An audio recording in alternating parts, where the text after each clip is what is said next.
네, 안녕하세요. 반갑습니다. 돈만의 TV 한동 대표입니다. 자, 오늘 교육 시간이에요. 요즘에 시장이 굉장히 떠들썩합니다. 어, 지금 삼천리 뭐 12개 종목이 지금 난리가 났어요. 뭐 가수 임창정 씨도 여기에 당했다라는 얘기들이 있는데요. 뭐 어찌 되었건 피해자가 많이 양성이 되고 있는 것은 분명합니다. 금액으로 따지면은 뭐 수천억에서 조 단위급의 가치가 지금 사라졌다고 보시면 되겠고, 물론 올라갈 때도 거래량이 이렇게 많이 수반되면서 올라가지는 않았다고 보시면 되겠습니다. 자, 그래서 오늘은 이게 다단계 주가 조작이에요. 다단계식 주가 조작이겠습니다. 이게 어떻게 이루어지는지, 그리고 이거를 차트만 봐도 알 수 있어요. 어떻게 그게 구별 가능한지 한번 여러분들께 좀 알려드리도록 하겠습니다. 제가 이런 주식 쪽에만 30년 정도 하다 보니까 이제 그런 것들 눈에 보여요. 그리고 그 결말은 항상 똑같습니다. 할 수 없는 그런 하한가로 치팅하는 거죠.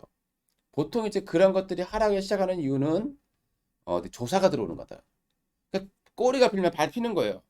그러면 계속 주가를 끝없이 끌어올릴 것 같지만 그렇게 되면 이제 시장에서 감시 감독이 심해지겠죠. 그러면 이제 계좌를 다 조사를 하기 시작합니다. 자, 그러면 이제 그런데 압박을 느끼면 어떻게 될까요? 이제 대량으로 물량을 처분하게 되고 그렇게 됐을 때 이제 뭐 쉽게 얘기해서 이번에처럼 CFD라든가 연계됐을 때는 그게 이제 마진콜 당하게 되면서 급락이 나는 거죠. 다단계의 끝은 항상 똑같아요. 뭐 다단계 방식이 여러 가지 있습니다. 그렇죠? 그래서 오늘은 이제 그런 방식을 말씀드려 볼 텐데 피할 수 있는 방법 차트만 가지고도 보도록 하겠습니다. 어, 우리가 이제 다단계 예전에 보게 되면 뭐 우리 그 옵티머스 사건도 있었어요. 그 같은 경우는 이제 전화사채. 예. 그러니까 처음에 돈을 투자했던 사람한테는 수익을 다 주는 거죠. 음. 그리고 B그룹을 투입시키고요. 그 B그룹을 돈 가지고 A그룹 돈을 주는 겁니다. 그다음 C그룹을 또 모으겠죠? 예. 그럼 C그룹 사람들 돈을 가지고 B그룹을 주는 거예요. 자, 그럼 D그룹을 만들겠죠? D그룹을 만들어서 C그룹을 주는 거예요. 그리고 또 B그룹을 줘야 되고 또 A그룹을 줘야 되지 않습니까? 이게 이제 한계에 도달하면 어떻게 될까요? 이제 폭발하는 겁니다. 이게 이제 다단계죠. 자, 주식시장에서는 다단계는 어떻게 되느냐? 이게 이제 예전에 루보 사태가 있었어요. 루보를 보시게 되면 이 공통점이 있어요. 자, 그 왜 그렇게 나온지 보시게 되면 주가라는 게 다단계를 하려면 어떻게 될까요? 일단 걔네들의 방식은 똑같아요. 물량을 잠그겠다 소리입니다. 그러니까 거래량이 없는 그러니까 최대 주주 지분이 좀 높은 기업들, 어, 그래서 거래량이 좀 없는 종목들을 다 사요. 음, 자기 돈으로 안 삽니다. 그래서 사람을 여기저기 끌어들이는 거죠. 그래서 이 사람 보세요. 지금 주가가 5천 원이었어요. 음, 5천 원이었어. 근데 처음에 했던 사람들한테 돈을 벌어주겠죠. 7천 원, 8천 원, 만 원 됐다 싶시다. 자, 그러면 5천 원에서 만 원 될 때까지 가지고 있던 사람들이 한 50명이다라고 생각하면요. 그 다음에 이제 이 사람을 또 안 팔게 만들어야 되겠죠. 이때 50명도 안 팔게 만들어야 되고 또 새로운 사람도 들어오죠.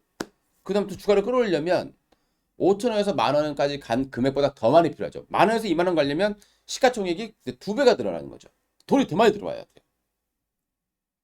그래서 그러면 또 그만큼 많이 끌어모아야 되겠죠, 사람들을. 그래서 연예인도 고용하는 거고 뭐 이 사람 저 사람 다 하는 겁니다. 자, 그리고 나서 이제 만 원짜리가 2만 원 됐다 칩시다. 자, 그러면 2만 원짜리가 이제 100% 가려면 4만 원이 돼야 돼요. 그러면 이제 처음에 그 돈하고는 이제 레벨 자체가 다른 거예요. 이제는 추산하기 힘들 정도의 돈이 들어와야 되는 겁니다. 그래야 그 주가를 막을 수 있고 사람들한테 이 주식 팔지 말라고 하는 거죠. 음. 그리고 일부는 예전 루버 같은 경우에는 아예 공인인증서까지 뺏어버리고 지금도 보시게 되면 노트북으로 원격 조정하고 이렇게 하지 않습니까? 그죠? 남한테 돈을 맡기는 거예요. 인증서를 맡겨버리는 겁니다.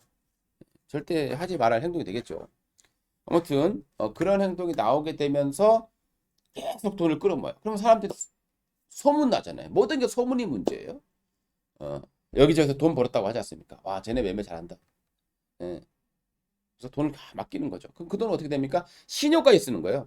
그래서 이번에 보시게 되면 삼천당제, 삼천리라던가 성강이라던가 뭐 다우데이터라던가 종목들 공통점이 뭐냐? 신용이 전부 다 10%가 넘어갔다는 소리입니다. 그러니까 남의 돈 가지고 신용까지 풀로 예, 썼다라고 보시면 되겠죠. 네. 자, 그럼 이제 그런 종목들의 특성을 한번 보죠. 그러면 그런 종목들은 특성이 어떻게 되겠습니까? 물량이 잠긴다라는 거예요. 가뜩이나 거래량이 없는 종목입니다. 근데 이 사람들이 사서 물량을 안 팔아요. 그럼 유통 조회수가 적다라는 거죠. 그럼 특징이 뭐가 나타날까요, 여러분들? 일단 거래량이 없어요. 거래량이 올라가는데 거래량이 없이 계속 올라갑니다. 그리고 주가의 변동성이 없어요. 이런 식으로 급등도 안 나와요. 한번 툭 갔다가 돈 좀 많이 들어온 날은 한번 확 샀다가 또 계속 버티기 많은 거예요. 그러니까 걔 돈이 들어오는 게 아닙니다. 또 한번 들어오면 또 샀다가 그죠? 거래량이 이제 계속 없어요. 이렇게 계속 올라갑니다. 보통 이게 6개월 또는 1년이에요. 그 이상 가지는 힘들어요. 네, 뽀록 나니까. 그래서 보통 6개월에서 1년 사이에 5배에서 10배 올랐다. 이런 식으로. 큰 식으로 보세요. 그럼 거의 그건 4단계입니다. 예. 조정도 안 나와요. 계속 그냥 올라간다. 예. 또 하나 공통점이 있다라고 하면 티가 나는 게 뭐냐? 공통점이라보다는 티가 나요. 원리니까. 거래량이 없다면 어떻게 됩니까? 주가는 계속 올라가는데 일봉이 굉장히 촘촘합니다. 이런 종목 보면 어떻습니까? 일봉이 굉장히 촘촘해요. 촘촘하게 아주 여기 보면 촘촘하게 되지 않습니까? 올라갔다 촘촘해요. 촘촘하게. 다른 종목보다도 더 촘촘해요. 확대를 해도 굉장히 촘촘하게 움직입니다. 변동성이 없이. 그리고 또 돈 들어오면 또 한 번 들어 올리고 이런 형태입니다. 그러니까 조정이 안 나온다라는 거죠. 물량을 막아버렸으니까. 그랬다가 또 돈 들어오면 한 번 더 올리고 이런 형태가 나옵니다. 자, 이럴 때 나타나는 기본적인 패턴이 있다라는 거죠. 바로 상승 세기형 패턴이에요.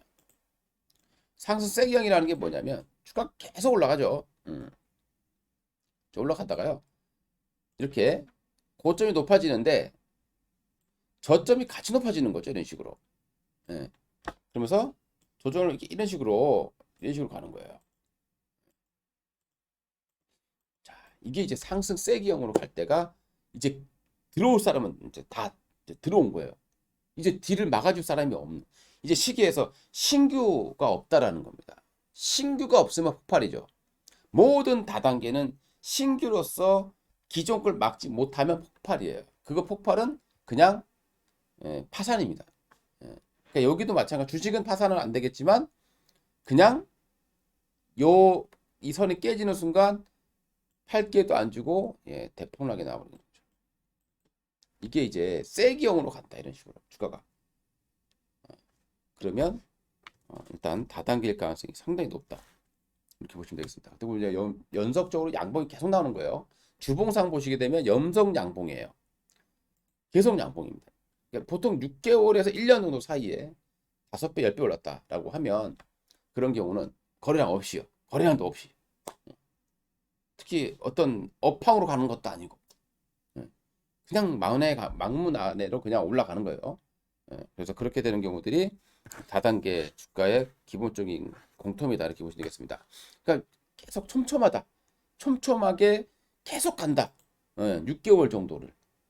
이런 경우는 거의 10중 8구 다단계다. 이렇게 생각하셔야 될 것 같습니다. 과거에 루보도 그랬고요. 루보라는 종목은 하한가가 한 열 몇 방이 남았어요. 삼천리 같은 경우는 지금 하한가가 이제 3방 이상 갔으니까 옛날로 따지면은 하한가 10방 이상 간 거죠. 그렇게 한번 생각해 보시면 될 것 같습니다. 자, 오늘 이제 다단계 이런 피해를 줄이는 방법에 대해서 알아봤고, 그러니까 이런 트렌드를 보세요.